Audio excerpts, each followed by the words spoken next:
I'm glad they removed the black box warning, by the way, because it was a higher risk, but a relative risk overall was very insignificant, the previous studies that they've done. And so they're finding it's really not what they thought it was. So this is huge for women's health then, Mhm. that we're changing the conversation, we're Yes. changing the approach, and you guys are able to have the resources now to provide to your patients. Exactly.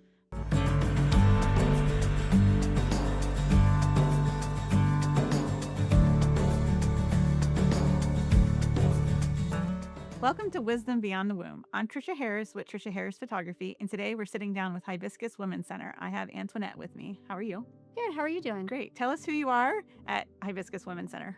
So my name is Antoinette Ferry, and I'm a nurse practitioner. And I've been at Hibiscus Women's Center for about 6 years, but I've been practicing for 13 years. Yes. So do you just focus on women's hormones, or do you also still help deliver those babies? I do not deliver babies. My degree is actually family nurse practitioner, Okay. but I've worked in women's health the entire time.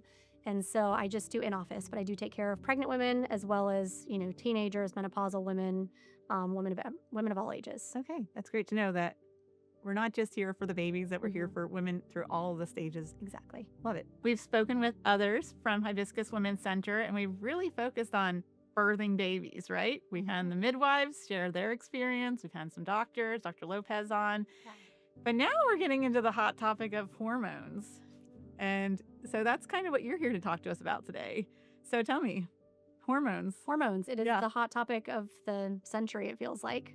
So we get a lot of patients that come in and they have questions about hormones because they're seeing a lot of things online and TikTok and all the things.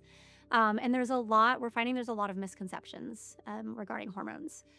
Whether you should have hormone levels tested or not, whether you treat the levels versus treating the symptoms, bioidenticals versus, other kinds of prescription hormones. So lots of different things that are out there.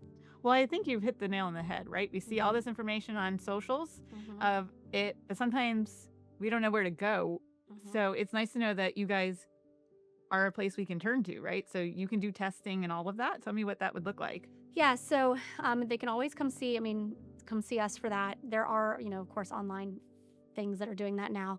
But essentially speaking, so probably the number one misconception is that you need your hormones tested. Okay. You do not need your hormones tested. And the reason is so let's say you're a woman who's in perimenopause, meaning you're in that 5 to 10 years before you stop getting your periods. So before you hit menopause, but you're starting to have all these symptoms: hot flashes, night sweats, mood swings, irritability, mood changes, all the things, dryness, insomnia, but you're still having periods. So women think they need their hormones tested because their hormones are off. So they're not wrong, their hormones are off, but the problem with testing is your hormones change every day, minute to minute. So I could test your hormones today and test them tomorrow, and they're gonna be completely different. The other thing too is you and I could have the same hormone levels, and you could have all the symptoms in the world, and I could have absolutely no symptoms at all and feel great.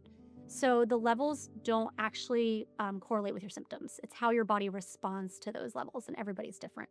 Okay, so we focus on the symptoms. That's good to know. And how should women start tracking those symptoms so when they come to you, they're able to give you that whole picture, since the blood work of testing hormones isn't going to give that?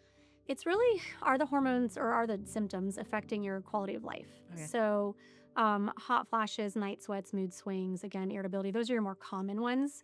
So the other thing to consider is if your hormones are cyclical, so maybe a week or two before your cycle, you're having some insomnia, some night sweats, some irritability, but then you have your cycle and the week after you feel great. It may or may not be perimenopause if it has like a nice consistent flow like that. But if it's all over the place, like it's like every day I feel like I want to kill somebody, because when people say that I'm raging. Yeah, exactly. Or, I can't sleep at all every single night of the week, or things like that. Or there's no pattern. There's no pattern that relates to their cycle. Then it's less that their body's just naturally changing versus like this is probably perimenopause because it's all over the place. Okay. And how soon does perimenopause actually start now? So the earliest is really 38, but that is super rare. Usually it's like mid to late 40s. Okay. So patients in their 20s that have weird hormone symptoms, they're just body's changing. It's not perimenopause. So yeah, the earliest is 38, but the average is probably mid 40s. Now, with moms being older, having babies older, do you see like the postpartum hormones migrating straight into the perimenopause or confusing the two? I actually just had a patient the other day that was going on. Okay. She was probably 44, just had a baby probably 2 years ago.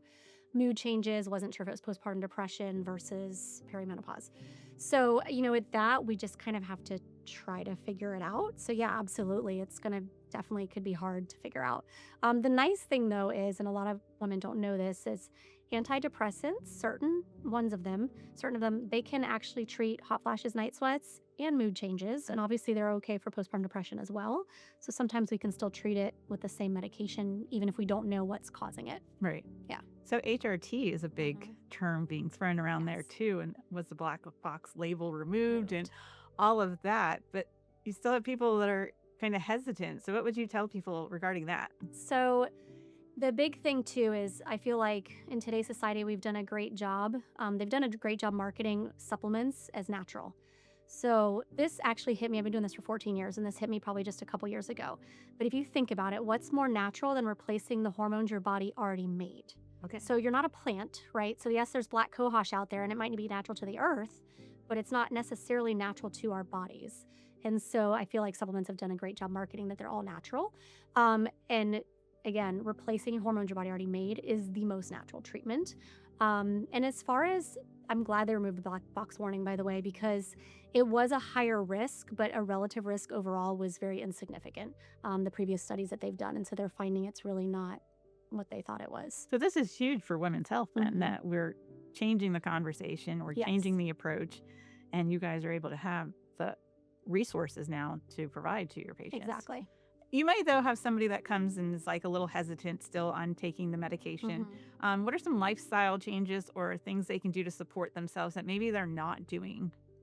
Well, decreasing sugar intake, believe it or not, exercise, eating healthy. Like food is medicine. That you'll never hear me argue with. So just higher protein. A lot of women also complain about like muscle wasting or muscle loss when they start getting perimenopause.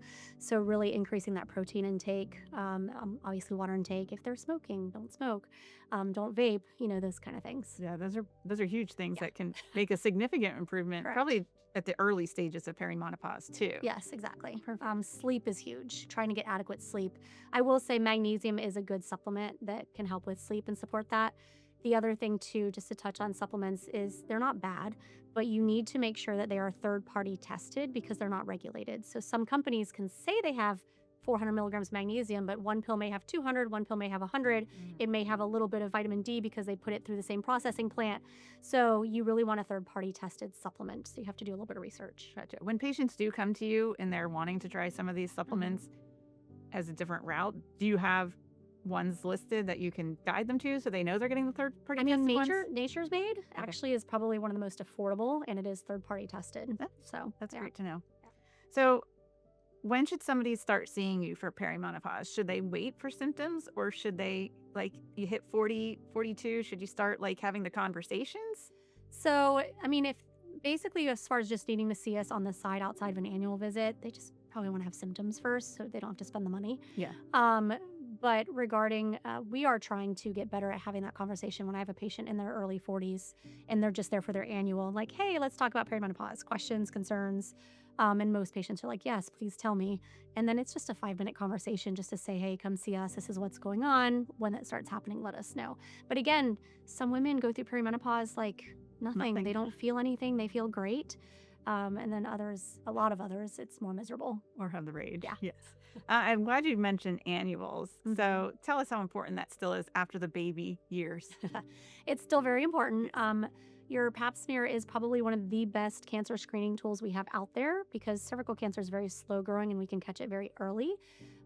Usually the patients that you hear that all of a sudden have cervical cancer are patients that maybe hadn't had a pap smear in like 5 or 10 years. Or not 5, but 10 years, just not regularly. So you still need those annual checks. You still need the breast exams, pelvic exams. And really an annual is more than that. Usually most of us will go through your entire medical history, go through medications you're taking. Are you exercising? Are you eating healthy? How much caffeine are you drinking? Things like that. So it's much more than just the breast and pelvic exam. That's good to know so that people will also be ahead of the game too because they're meeting with you, they're comfortable with you. So when these problems arise, you're a face that I can say, I'm filled with rage. I'm going crazy. Help.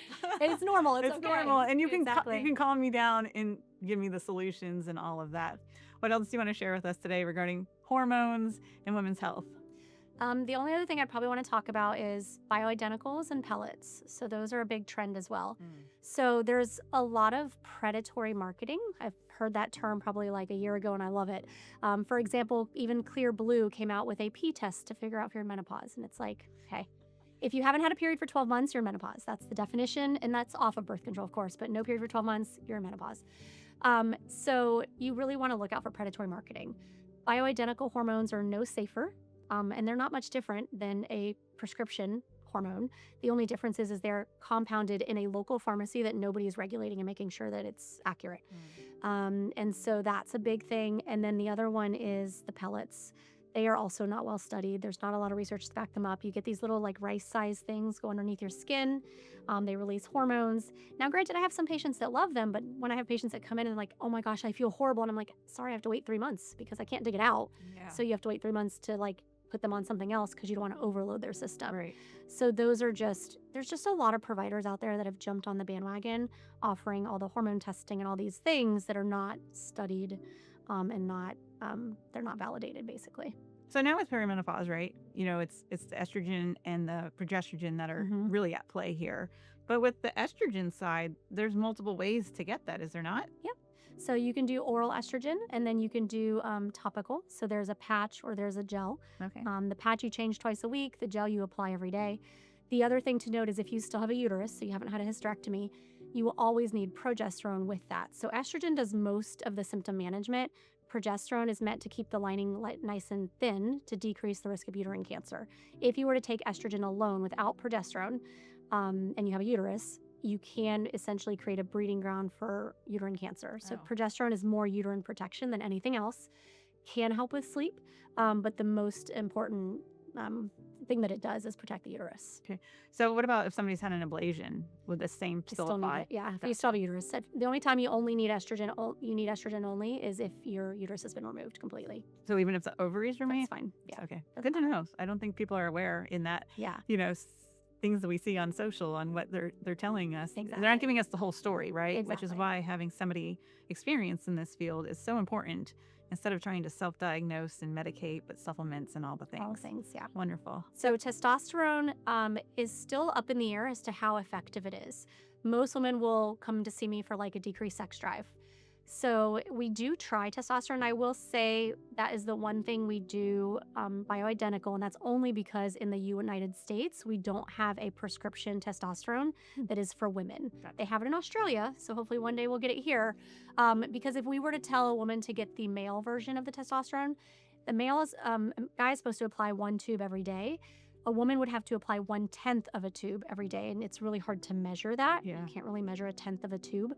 And so obviously we don't want our patients to give themselves too much testosterone. So the bioidenticals have like a better formulation and they formulate it.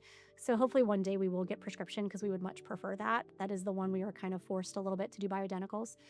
Our practice does not do the injections. Some places do. I can't speak too much to that. The reality is a female's testosterone, our high normal level is 45. A male's low normal is 400. So that's the difference. It's huge. So we don't want your levels to get into a male range because then you look at voice changing and hair growth in places you don't want it to and hair loss on your head where you don't want it to, mood changes, things like that. Some of those, not the mood, but the other ones are not reversible. Gotcha. So if your voice starts getting deeper because you're on testosterone, you might we be don't stuck want with adverse that. side effects. No, exactly. Some women ask for it for like energy. There's inconclusive evidence as to whether or not it helps with your energy. Some women swear by it. And then even the sex drive, it's like 50-50. And it can take up to 6 months to notice improvement. Well, and it's like you said, everybody will end up differently. Different responses, even different symptoms and different blood work and all of Yeah. that.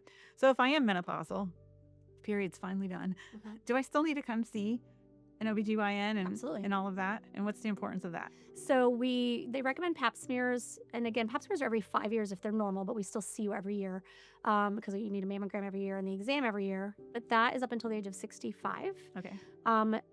I recommend it a little bit longer than that, but once you get on Medicare, they stop paying for it every year. So it's every other year. Okay. But pap smears are until your age of 65. So we still do those things. Okay. And again, hormone replacement therapy is going to be needed oftentimes in that postmenopausal phase. So that's once you hit menopause and then after. Usually the average length of hormone replacement therapy is like 7 to 10 years. My family is 10 to 15, so I'm sure I'll be on it forever. But again, it just depends on how long you need to be on it for symptom management. That's interesting. Do you find that it is a trend genetically? Like if your mom, per se, was a 10 to 15 year symptom dealer that follows suit? Are we seeing a trend with that? It wasn't talked about much in those previous generations, so it's hard pulling that information out of them. But exactly, and a lot of women have like had a hysterectomy like in their 40s. So, like, I don't know when I went through menopause, right? Like I stopped having periods. It is more common, but again, it doesn't have to be the female side. It can be the paternal side, right? Like you don't know genetically which one you're going to be predisposed to. My mother was just the youngest of 8 children, and she had 3 older sisters. So when she started getting depressed, they're like, "Hey, I think you need hormones," and that's fixed it. So So we are definitely changing the conversation. So it's good that it's getting out there, but we want to make sure we're talking to trusted people who know and can help and provide the right answers. Yeah, because we don't want to make symptoms worse. No, you don't. Awesome. So, and you don't want to take things you don't need either. Right. So. Yeah, because it can make you crazier. And we don't want that. Yeah. For the sake of your husband's children, coworkers, whatever. Let's keep as normal, even keeled as possible. Yeah, exactly. I will say the one thing I've enjoyed seeing on social media is there's been guys going on there saying, "Hey, this is real. Like our wives are going to go through this." Yes. Because part of me always wonders, like, is this why so many people end up in divorce in their 40s? Because nobody talked about it. Nobody knew that, like, all these moods were changing. Because really, the mood probably impacts the relationship the most. Oh, absolutely. So that's been really kind of cool to see guys on like those videos that are saying, "Hey, this is normal." I've had my husband send me a few videos. I get it. I'm like, okay, babe, you're paying attention. Yeah, exactly. But we're also seeing some women who have been on birth control for a really long time, and so they feel reliant on that or might be scared to come off of it.